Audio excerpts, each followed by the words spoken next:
Good morning and welcome, Julia. So I just wish to introduce you. So this morning I'll be sort of like talking to Julia Linehan, the founder and CEO of Digital Voice.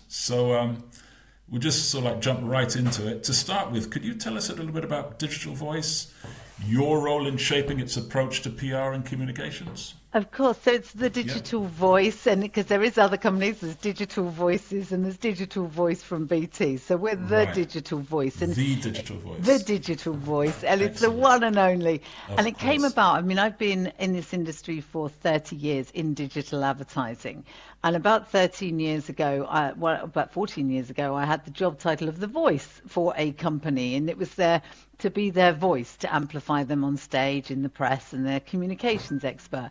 And I think it then led me to actually, when I set up the digital voice, was because there was a number of other companies that also wanted me to be the voice for them. It's kind of grown arms and legs, and over Fantastic. 13 years, it's now a 35 strong company. And what we do is much more than a press agency. It's about amplification agency because Excellent. PR of today is so much more than just press. It's events, it's social, it's creative, it's multimedia, it's content amplification, it's all those things. So think the digital voice, think amplification. Excellent, excellent. So I was just about to, you kind of preempted my next question, but that's all good. Just as you mentioned, obviously the communication landscape has changed over the past 13, 14 years. It's changed quite dramatically. So what would you say is the single biggest shift you've observed in how PR leaders such as yourself approach outreach today compared to, say, I don't know, 5 years ago, 10 years ago? What are the Really, what are the specific milestones that you so can one you of can the see? biggest Yeah. changes has been it used to be about vanity metrics. It used to be Right. about, Wow.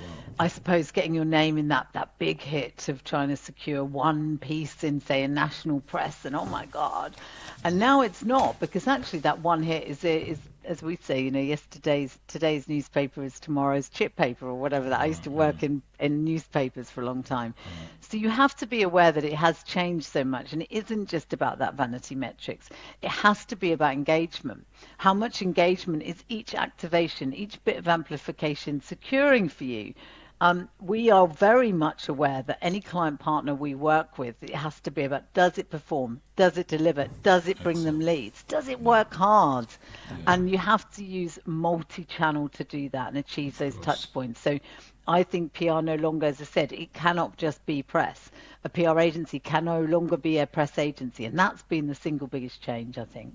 Fantastic. That is very insightful. Yeah, I worked in, as I said, I mentioned, digital transformation. So I know Mm, omni-channel outreach it's everything really. The it customer is. journey, what you're doing, where you are, at what particular point. That's very interesting. So it's fundamental philosophy. So digital voice has adapted its sort of like fundamental sort of like philosophy in terms of outreach response to these particular Well, changes. it's Yeah. in a way, but I didn't change. I sort of went into setting this up to be different. So Wow. in my past lives, so in the 17 years before I set up Okay. the digital voice, I've worked as head of digital at Mirror newspapers, worked at Wow. Associated Newspapers, Dennis Publishing, worked in trade associations, worked Excellent. across all different parts of the industry, but a lot of them in publishers. And I actually had PR agencies that worked with me, that I was their client. And I nothing wrong with the way they approach things, but when I set up the digital voice, it was to be different. So Excellent. 13 years ago, we were slightly ahead of the curve. I mean, we've always been Yeah. Yeah. remote Oh before it was wow. cool to be remote, Yeah. because how can you possibly find a talent pool? I live in Kent, and I wanted to create. I didn't want to have to commute into London Yeah. to sit and pay London prices on an office, and then limit my talent pool to that. And we work across APAC, Japan, MENA, Germany, all of Wow. Europe. So how Wow. can you possibly, if you're remote for them, why not be remote fully? So anyway, I set up the agency to be everything from the start that was probably quite disruptive at the time and Yeah. continues to Definitely. be so. Yeah. We invest heavily in teams like our events team and our multimedia team and our marketing team and our social team because those are all essential. They're part of the strategy of amplification. Even Definitely. when you do a press release, the Yeah. important thing is I describe it. This is really weird, but like a spider. So the Yeah. spider's body is, say, the press release, or it could be the spider's body is the event. There are 8 legs off that spider, and that's the touch points that you have to go after. You have to make every bit of news or every event work harder, and that's Right. where you use every possible thing you can do. So if you're launching a piece of news, what do you do with it? Well, you think about teeing it up first. So you're looking at finding out within social posts, asking Yeah. about questions and setting polls, etc., to gauge Yeah. that. So you're implementing it. Right. You're looking at thought leadership and Q&As. You're looking at doing a round table around that topic. You're looking at taking that news and seeing if it's newsworthy to go on stage or to podcast like yourself, Mark. Yeah. It's all of these different parts of the pie that one Yeah. piece of news will work harder, and that's what our job is. Fantastic. So obviously there's a lot of moving parts. Yes. You've got to be sort of like multifaceted. You've got to be many sort of like a multiple pronged attack, so to speak. Yes, Excellent. very much so. Yeah. So we just to go on to the next phase. So we're talking about scaling personal outreach, personalized outreach, because I know that they say the personal is universal. So if you're out, you're talking to people. You really have to get the touch points, the things that really sort of like matter to them, perhaps to get to convey your message. So they say a personalized outreach is a kind of like a buzzword. So how do you define and perhaps execute, personal outreach at Okay. scale, within So digital the voice? interesting thing is, Yeah, one of our client partners, we were discussing with them, and they were saying that actually for their sales teams, for their lead generation within their own business, yeah, it's been far less successful now on email marketing and email outreach and that right, approach. What is working is the press that's being generated on multiple touch points, the LinkedIn, and we look after their LinkedIn as well as their other social yeah, platforms. So at the what's being done then, the engagement on that, the number of leads they get from, I've seen across LinkedIn, I've seen your post on LinkedIn. The founder is prolific on LinkedIn, and we work with her on that to make sure she's and her team. yeah, yeah, Think of them as your squad. Think yeah, of you as sure, your social squad. You sure, need that behind it. And the third part is actually being present at events and networking, that in-person part, being right, there. And actually, so give you an example, the most successful thing you can do at the moment on LinkedIn is a little bit more of a personalized approach, and actually photos at an event, what you heard, things that were your takeaways, photos of you with other people there, naming people that you bumped into so they then see your post and see that. Actually highlighting people that have been on stage. That brings in a right, conversation layer with you. definitely. So I would approach it a bit more like that. I would use that approach. That to me is a personalized approach now that is successful. It is fantastic. I mean, that's really good, and the effort and the kind of, definitely that's. So, what would you say are some of the perhaps the biggest challenges that you might have faced, when you're, in this particular personalized approach? I think standing out, because if you look, Yeah, and again, I'm sorry to bang on about LinkedIn, but it probably yeah, is, we're B2B. So LinkedIn is yeah, a hugely powerful platform for of us. course. Others are available. But I think it's about, there's a lot of noise. So how do you cut through? Yeah, How do you fight the yeah, algorithm? I mean, the algorithm is not our friend at the moment. LinkedIn keeps changing it all the time. So yeah, people do have to adjust and adapt. And it's that fine line between making sure you're not edging more towards a Facebook or an Insta when you're in a business platform. So getting it right. And also, a lot of people can find it hard to track, to yeah, monitor, to yeah, measure the success of that. And as I said, it's often when this particular client partner of ours was saying their leads were coming directly from, well, that was that lead saying, I saw your post on LinkedIn, I saw your news announcement in X, I've seen your post on this, I saw your team at speaking at that, I heard your yeah, podcast. That yeah, you have to track that, and CRM yeah, tools now, unless the human element of the salesperson, melts it down, does that measurement go against that? It's far Right. easier to measure on a CRM and or email automation campaign, isn't it? Because Yeah, you've got it open is. Yeah. and etc. So it Yeah. has to be a little bit more human work in order to show that that works, because you don't want to lose that effort. You don't want to have it fall by the wayside and people not reflect that that had a say, that had its impact, that Yeah. that worked. Yeah, definitely. Okay, that's very insightful. So, basically, so ensuring your team kind of crafts messages that are, how does that work? Because obviously you're sending out messages, you're dealing with people.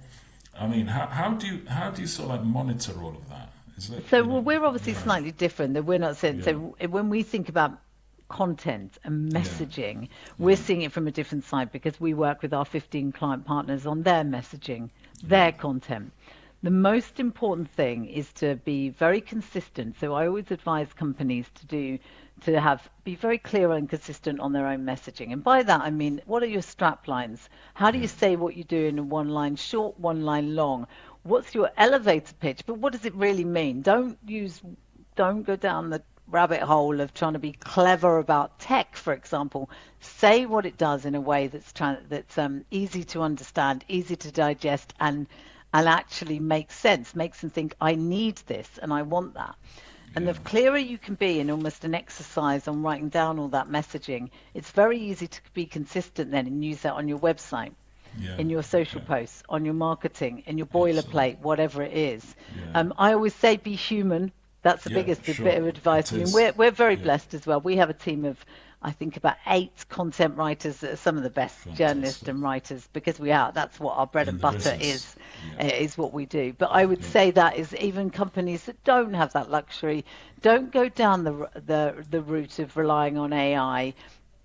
We can tell AI content, yes, use it for a bit of fun. There's yeah. no harm in No. going on Grok and running different variations of headlines just to see what it comes out with. Yeah, But when I see AI content, I see it immediately. It is of course. vanilla, Yeah, it is boring, and yeah, it's lazy. So yeah, don't do yeah, it. Write from the heart. yeah, Write as you talk, yeah, and yeah. that's the biggest success you can have. Okay, I mean, so like, I mean, obviously you're talking about AI. I mean, I think whichever way we look at it, I think AI is as you say, it can be anonymous. It is anonymous. In many ways it is anonymous, but then there's certain areas where it can actually transform, performance. In terms of, I don't know, analytical, things. Yeah. When in terms of analysis, in terms of perhaps your sales. I know that CRM obviously is very important. I worked with Salesforce, implementing Salesforce with some sort of like companies and everything like that. But then in terms of technology, what would you say? I mean, technology is clearly a game changer. I Yeah. think we can agree on that. Technology is clearly a game changer. But then, do you have specific tools, digital voice, that you found it has been advantageous? Yeah. Bearing in mind, I'm being mindful of the fact that you did mention that, the AI obviously has some drawbacks in terms of anonymity, in terms of being vanilla, in terms of, that type of thing.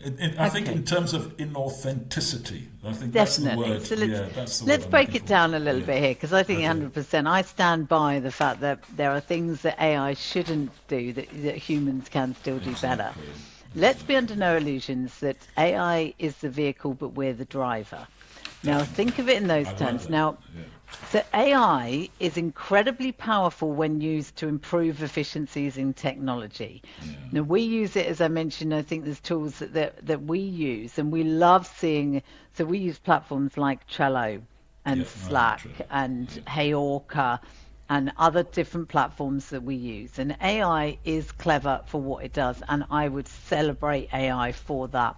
A lot of it goes on behind the scenes, and that's even better. We don't even Yeah. know the It's wizardry back. that's Yeah. It's going on, back room. but Yeah. It's in the it's back room. backroom stuff, and Yeah. I think there it should remain. And the only element that I would not say it works is, when I'm speaking to you now, I'm not using AI. I did not know Yeah. these questions before coming into this. I could not run them through Grok to give me the answers. I'm telling you what I think from Yeah. what I think, and no Yeah. AI was involved in this conversation. Yeah. Yeah. That's what's natural. That's what's authentic. But Definitely. please, yes, embrace AI for tech. Yeah. Yeah. Okay. Brilliant. So I think beyond just okay, yeah, you've mentioned about leveraging technology. You've mentioned about your content. You've mentioned about how you sort of personalize, perhaps, your message or your outreach and everything like that. So I'm just thinking about, all leaders face hurdles. All leaders face hurdles. I've worked in different companies. I've started companies, a couple of companies. I've been successful in some, not so successful in others. So what would you say that has been the most significant challenge in transforming your outreach strategies? And how did digital voice navigate that? So I'm slightly different to other people, and I came at this, as I said, when I started it off, and I always say to companies, when you're starting up a company, the power of three. Do not start a company unless three people are buying what you're selling. The reason is, and loads of people who've listened to me on podcasts will be bored of me saying this, but I cannot stress it enough. If you have just two companies buying in and one goes, you're at risk. And if you've only got one, you haven't proved the model. But the three protects you on believing that actually three can't be wrong, and it gives you a good basis for growth. When I started, I had three companies that were interested in what the digital voice could do. It has grown ever since then, and we limit it to 15 clients max. At any one time, it's 15. The reason is all 35 brilliant people at the digital voice work across all 15. We have 7 different teams, 35 skill sets, and we're basically 35 pairs of additional hands for all 15 clients. And that's the magic number. I've in the years ago went over to 17, up to 17, and it was just too draining. And talking of a challenge, burnout is a challenge. So when it comes to outreach, we're very lucky that we are recommendations and referrals only, and we tend to have a wait list. And that's the power, is make yourself so good that your client partners stay with you. Our longest standing client partner is coming up to their 10th year with us. And most of our clients are 3+ years, and we love them and look after them so well. We're not their agency. We are their partner, and we are their team, and we are an extension of a team. And by doing that, we wrap our hands around them so tightly that they don't leave. That means that we don't have space available. And when we do, we're very picky on making sure we only work with good people and good products and good tech and things that we find interesting. So no, I don't do outreach. What I do is make sure the good name of the digital voice is out there. And we display, if you look at our LinkedIn, you will see that we celebrate our client partners. We show what we're doing for them. We show their successes. And people are like, almost it's become we want a bit of that. Thank you very much. So you're displaying how good you are. We celebrate our clients' partners on our own website. We're probably one of the only PR agencies that you can go into and see who our clients are, and it shouts them out. That's the difference. So no, I don't have struggle with outreach. I must say as well, I started my career 30 years ago as a salesperson, and you either love sales or you don't. I love it because it's about find out, show how. What do they need? And how can we help them? Fantastic. And I stood by that. Never go in with what you do. Ask them what they need first. Fantastic. Anyway, it's very insightful. So you've got your group, you've got your people that you're very secure with, because obviously you're providing an excellent service and they're happy with you. Would you think or want to increase that particular clientele if it didn't involve burnout? No. You wouldn't want to? No, because because it's money, profit over people. Yeah, sure. So it's profit over people, and also you cannot. I've grown it very quickly but actually that's not quite true. I kept to myself. Actually, it was just me for 7 years, and then I burnt out because I had too many clients and just me. And I built the team very quickly to 35, and I think what we've learned is actually it's the perfect team, and I keep the team in the same way I keep the clients, I look after them so well. But because we have all 35 people, imagine we have to have, I'm on every client call, every client strategy call I'm on. So your diary, you see them on a twice a month basis. That alone is itself, you have to be not just doing the call, but coming with energy, coming with ideas. So you're draining those resources every time you go over that. And why are you doing it? For profit, for money. Okay, we could widen our net and help more people, but I would never do it at the detriment of the clients that we have. So no, I know nothing would make me go over that number. I've got it on tape now, and then a 16th client will come along and I'll love them so much I'll take them. But in that instance, when that has happened before, I have actually gone to the team and it's been a team decision. Right. But very rarely, we do have the sad instances where client partners unfortunately say their business isn't performing, and it's in those instances we obviously have had to say goodbye to a few over the years, and at that point we then let somebody in. So normally it's a one in, one out. But no, for me, and I know I'm different to other people, but luckily I can do what I want. Yeah, why not? I mean, that's the difference, is the innovation, is the disruption. Yeah. You know, if you were the same as everybody else, then you wouldn't be digital voice. You wouldn't be so like cutting edge and out there and everything like that. I know that there are challenges, definitely. You know, when you're dealing, you've got a good set of clients. They obviously, you get on well and you serve them well. But I know that there must be challenges. When I say challenges, there must be things that you feel it would be great if we could do better.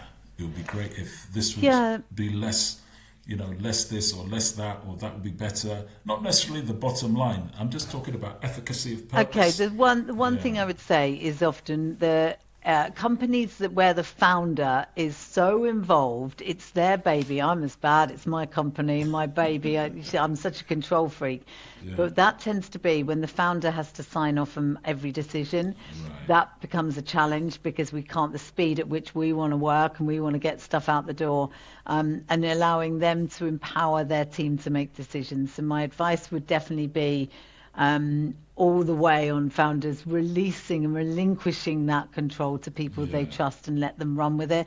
I love brave clients, and we have one that we're working with, and we just this morning been working on some hilarious ideas for them. And although we're in B2B and we're ad tech, martech or tech, it can seem quite dry, but we bring the kind of the buzz and a bit of fun and a bit of innovation. So I'd say be brave, allow your team to flourish, and try not to be a bottleneck if you're a founder. Excellent. No, that's brilliant advice. Brilliant advice. You're so welcome. I think we're near the end. It's been excellent. So I would say that finally, what excites you most about the future of PR and communications? And what role do you see digital voice being in that? Oh, big question to finish. Big finale. The future is bright as long as we continue to innovate and adapt. We're doing it all the time. I've never known such fast-paced change for us and for many people in the industry. It's keeping pace. The future, I'm excited because I'm very blessed that although I'm in my 50s, I have a team that spans from early 20s through to I've got a couple of people luckily older than me on the team, but we're a wide range of age range, and I think that breathes life into it, but has different perspectives. I'm excited certainly for the next 5 years. One thing I would say though, again, I'm a bit unique. I love consistency. I like having my goal for next year, consistent team, consistent client partners. I don't feel the need often to chase the tail because we are successful. We do, we perform well, we beat our turnover and a profit each year, but I don't do that at the detriment of I sort of empower and try and look after that team. And to me, consistency, being consistent with the client and the team allows us to do more interesting shit with them and more exciting stuff for them. And I think that's the exciting bit. So although I stay consistent there, what we do with them, well done, Oyster. Fantastic. Let's see where it flies. Brilliant. Okay, Julia, thank you so much. You're very welcome. It's been a pleasure. Time. Thank you, Mark. Pleasure to be on with you.